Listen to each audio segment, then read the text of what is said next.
आखिर क्या था सनातनियों का दर्दनाक इतिहास। जी हाँ दोस्तों, आज की यह वीडियो बहुत ही रोमांचक होने वाली है, तो वीडियो में अंत तक बने रहें। दोस्तों, सनातनियों के जन्मदाता स्वामी जगजीवन दास थे।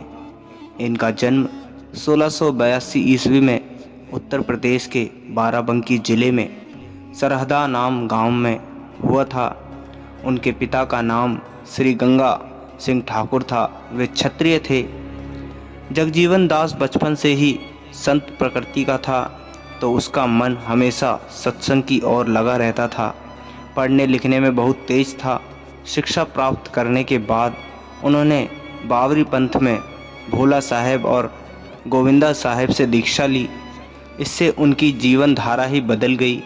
संत भोला साहेब के अनुसार वे जगजीवन के जीवन धारा को बदलने के लिए ही आए थे, क्योंकि पूर्व जन्म में स्वामी जी एक तपस्वी थे। उन्होंने जगजीवन दास को अपने पूर्व जन्म के अनुसार ही योगी होने की भविष्यवाणी की थी।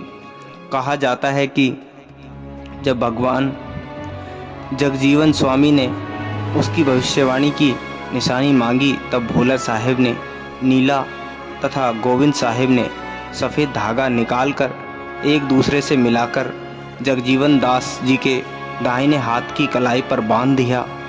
उत्तर प्रदेश के कोटमा शाखा के सतनामी, जो जगजीवन दास जी के द्वारा दीक्षित हैं, आज भी अपने दाहिने हाथ की कलाई पर नीला और सफ़ेद धागा बांधते हैं। इसे अगदगू कहा जाता है। श्री अभिलाष दास के अनुसार कुछ लोग जगजीवन दास को काशी के एक विश्वेशपुरी नामक संत का शिष्य मानते हैं। धीरे धीरे जगजीवन दास जी कीर्ति फैलाने लगे और दूर दूर से लोग आकर उनके अनुयायी बनने लगे। कुछ समय बाद स्वामी जी अपना घर छोड़कर गंगा पर बना कोटांबा घाट में आकर रहने लगे। श्रद्धालु जन भी वहाँ भी आकर बस गए।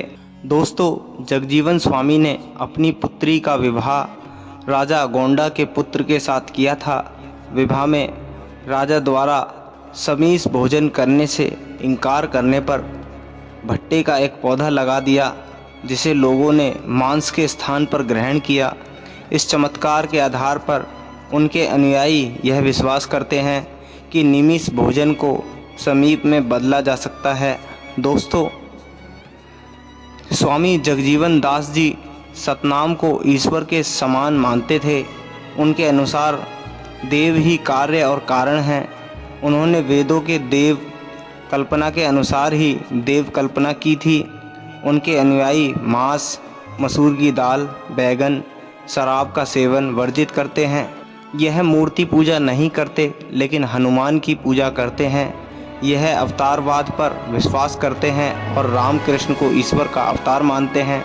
यह लोग हिंदू रीति रिवाज को मानते एवं उनके त्यौहार आदि को मानते हैं।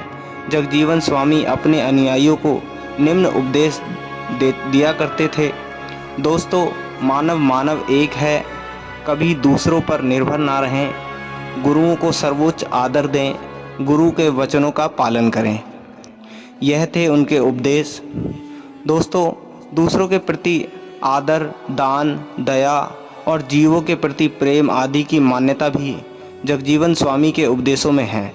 कहा जाता है कि उनके एक प्रथा भी प्रचलित थी, जिसे गायत्री प्रथा भी कहा जाता था। जगजीवन स्वामी एक गृहस्थ साधक थे। निम्न जाति के अधिकांश लोग भी इनके महंत बन गए।